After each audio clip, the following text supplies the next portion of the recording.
We've seen once again today the extent to which the centre-right simply live in a dream world, and they want everyone else to join them in that dream world, in truth. It's all over social media. Apparently, you know, they're naming all of the people who exposed the grooming gangs, and none of them were in the British National Party, oddly enough. Who would have thought it? I wonder why. Well, we all know why, don't we? Because the centre-right is in actual fact just a faction of the centre-left, quite frankly. They're ideologically fluid. They're right-wing when it suits them, and usually left-wing when it suits them. And they particularly adopt the left-wing lexicon to attack nationalists with, just like the far left. In fact, it's like listening to Antifa at times, quite frankly. I know how much you like that one. So Dan Wootton, he was having a rant with little Tommy Robinson about the extent to which he'd been smeared by fake Farage. Well, fake Farage smears everyone, myself included. Not that he could ever stand up to me in any way, shape or form, because put me in a studio with Farage and I'll demolish him in less than 30 minutes and he'll never be seen in the same light again. And the same applies to Tommy Robinson, who loves smearing people with his fanboys. That's well documented. All the evidence is in the public domain. So it's basically an argument between two liars. And in an argument between two liars, which liar to believe? Robinson or fake Farage, or neither of them? You know, my opinion is neither of them. I don't believe either of them. And I know for a fact that Tommy Robinson, of course, wasn't the first person to expose the grooming gangs. And Nigel Farage seeks to dethrone him and derobe him completely by shifting all of the credit to Ann Cryer MP, Labour. Well, in truth, Ann Cryer made some mealy-mouthed criticism. And what she did was totally and utterly flunked it, completely. Yes, absolutely, flunked it. And she knew what she was doing. She tried to completely downplay the racism aspect of the grooming gangs, targeting young white girls, and she tried to rebrand it as, well, look, you know, it was just a case that it was a culture clash between Muslims and sophisticated Western women. Well, when victims are being groomed at 10, 11 years old, how on earth can they ever be sophisticated women? This just makes no sense whatsoever, does it? And that's the way in which she tried to downplay it. And she did downplay it. And that, to my mind, was her involvement in the conspiracy to pervert the course of justice, because she tried to rewrite history. Now, Sarah Champion was far more robust in Rotherham, and that was simply because of Marlene Guest for the British National Party, who defected from the Lib Dems. Had it not been for Marlene Guest, then Sarah Champion would not have been anywhere near as robust. We know that for a certain. In no way am I underplaying or downplaying the valuable work that Sarah Champion did. In actual fact, I have some respect for Sarah Champion because she was very vocal and outspoken at some cost to her career. Not so with Ann Cryer. Ann Cryer was opposed to the grooming gangs, but she was very soft in her language, quite frankly. And of course she had to be mindful of the Muslim voters in Keighley. And anyone who's been to Keighley knows exactly what Keighley is like, and I've been there several times, so I know what Keighley is like. And I can understand why she was so cowardly. And that's the truth about Ann Cryer. So passing the mantle, as it were, over to Ann Cryer as the person who exposed the grooming gangs and not Tommy Robinson is a massive disservice to the truth. Because in truth, what really happened was, in 1989, the British National Party, combined with local residents in Dewsbury, teamed up to use the Rights for White slogan, which they had adopted from the National Front in the late 1970s, crafted by Martin Webster and John Tyndall.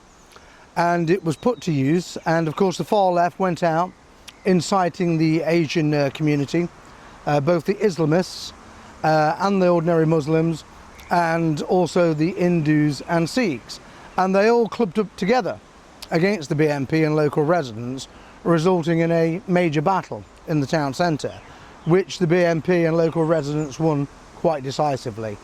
And obviously 82 of the enemy had to stand trial at Leeds Crown Court. Well, we're scheduled to anyway. The left never stopped whining and whinging about it to this day. You can find it all over the internet. But that is the truth of the matter. And that British National Party campaign went there, using the Rights for White slogan, to oppose what was happening in West Yorkshire. And later, in Halifax, in 1991, when the campaign got underway proper, we took with us leaflets and newspapers printed with the title, "Hang Child Murderers," because the campaign had become more serious and far more organised, and we meant business. And the same thing happened again, although this time the bent coppers from West Yorkshire Police and Lancashire Police didn't allow the BNP and also local residents to team up in the way that they did 2 years before at Dewsbury. They had no problem allowing the far left and the Islamists and the Hindus and Sikhs to team up with one another. Same routine again, and they went on the rampage, a matter I've covered in previous videos. So that, in truth, was the very first campaign by the nativist community in this country against the grooming gangs. And quite simply, it was the British National Party that stopped the entire grooming gangs conspiracy. In other words, the conspiracy of silence, the cover-up, and brought it into the public domain and forced the hand of people like Ann Cryer and Sarah Champion, and now a raft of other people jumping on the bandwagon. But for these centre-right people, particularly fake Farage, of all people, who claims he was attacked 15 years ago. I didn't remember fake Farage ever mentioning the grooming gangs until probably 2 years ago. Some mealy-mouthed criticism.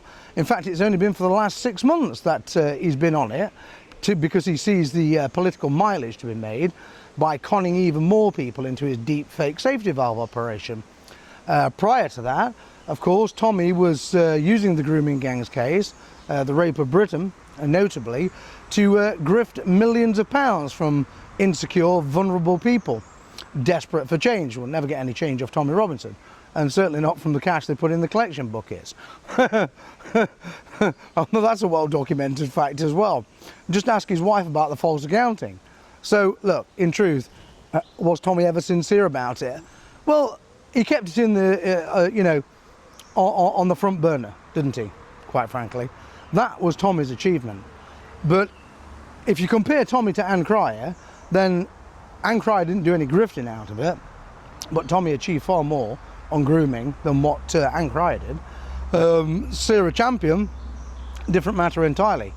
As I said, she was far more vocal and outspoken, but not nearly as vocal and outspoken as Marlene Guest for the British National Party, who was from Rotherham and who loved her town and said every time she was interviewed, "I'm not parachuted in from London, I'm a local resident."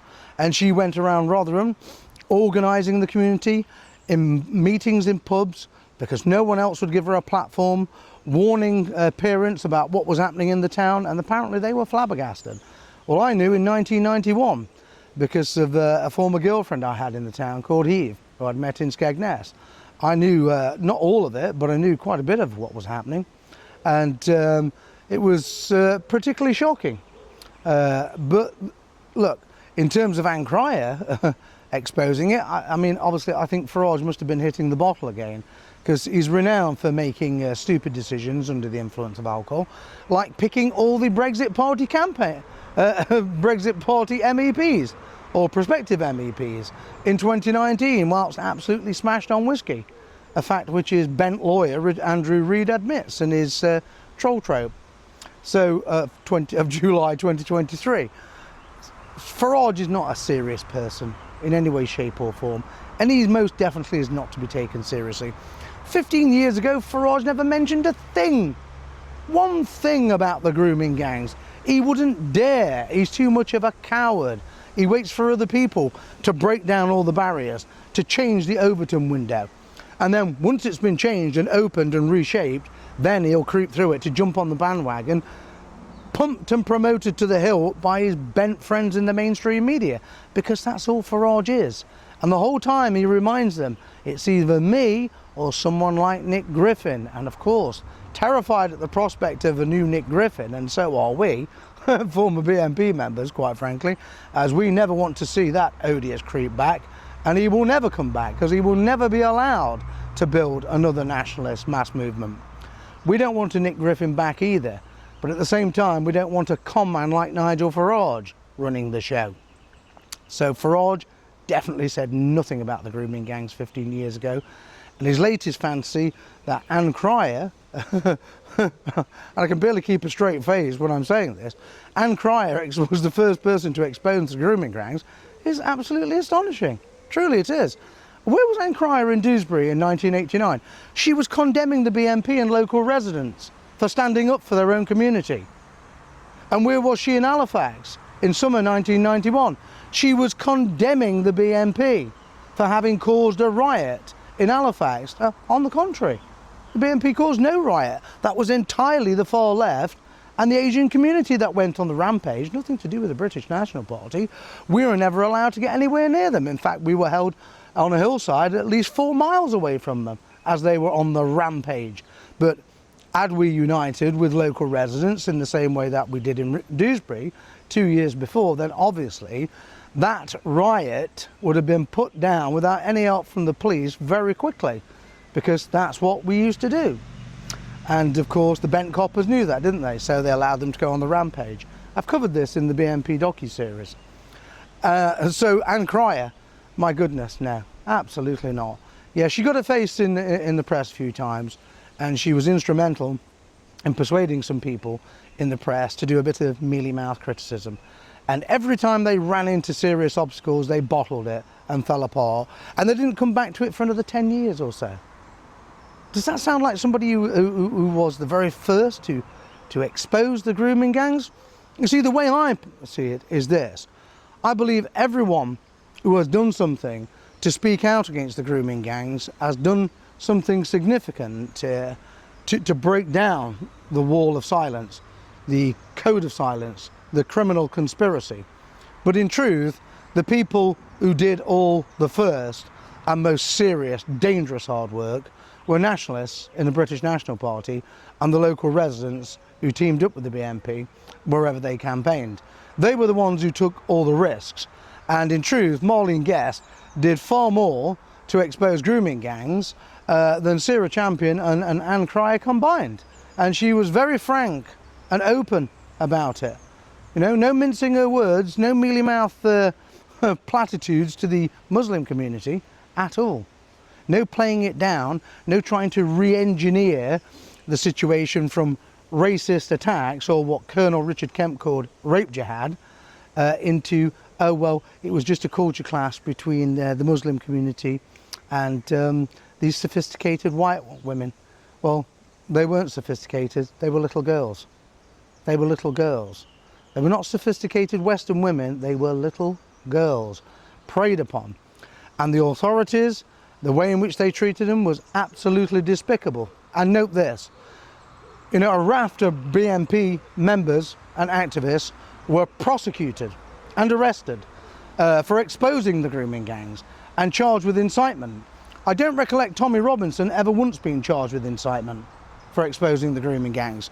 Nor do I remember fake Farage or Ann Cryer or Sarah Champion. No one has been charged with incitement to racial hatred for exposing the grooming gangs. Only the British National Party, and the reason why is because the BNP was at the cutting edge, the vanguard of the campaign to bring down the grooming gangs. And that is exactly what happened. And everything that's happening now to this day, with all of these people jumping on the bandwagon, and Rupert Lowe and his misplaced, misdirected private inquiry, waste of time and money. It's just a public relations stunt, quite frankly. When what we really need is mass remigration. Mass remigration solves that problem permanently. It's an eternal solution, and that's what we as nationalists are looking for. We're not looking for some ridiculous whitewash of an inquiry or to fudge anything. We want a permanent solution, and that is exactly what the British National Party was trying to do all of those years ago, trying to find a permanent solution.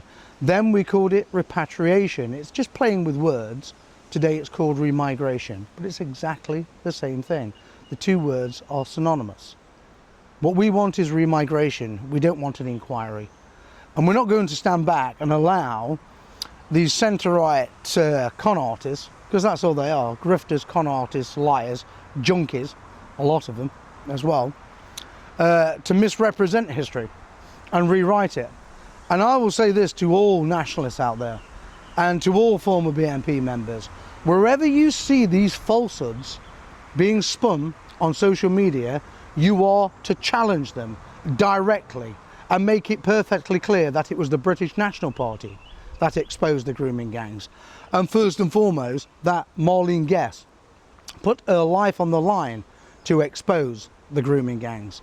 And of all the BNP officers and representatives and members, quite frankly, Marlene Guest stood out more than any other. And she really deserves far more tribute than Tommy Robinson, Anne Cryer and Sarah Champion combined. Anne Cryer doesn't deserve any tribute of any description. I can't even think what she did. I mean, she'll have a different story, obviously. These Labour Party clowns always do have a different story, don't they? Just look at Keir Starmer, who now pretends to be concerned. Yes, well, nobody's convinced by that, are they? But I'm concerned that the truth is being lost, and it's being deliberately airbrushed out of existence to ensure that the British National Party is given no credit for it whatsoever. Only occasionally is it mentioned. Sometimes they mention it on the Lotus Eater, much to the chagrin of Carl Benjamin, who was a notorious nationalist hater. Well, from a safe distance, that is. From a safe distance on his little channel, he's a notorious nationalist hater. He'd never say such things to your face because he just hasn't got a backbone. It's made of powdered glass, quite frankly. But look, my advice is this: don't tolerate it. Don't tolerate this misrepresentation. Challenge it in the name of the truth. Put it onto the agenda. Put it onto the daily agenda every day of the week. Every time you see this misrepresentation, challenge it and let the truth be known. Because whilst the truth is not being known, that is also a great disservice to the victims of the grooming gangs. And we will not allow that to happen. We will fight for the truth. That's what we're here to do. That's what we've always been here to do. That's what we were doing from 1989 onwards. And obviously the National Front as well from the 1970s. They were here to promote the truth. And if certain people don't like it, well, that's just too bad, isn't it? The simple truth is, nationalists are not going to stop. No one is going to stop us. The centre right in particular will never stop us.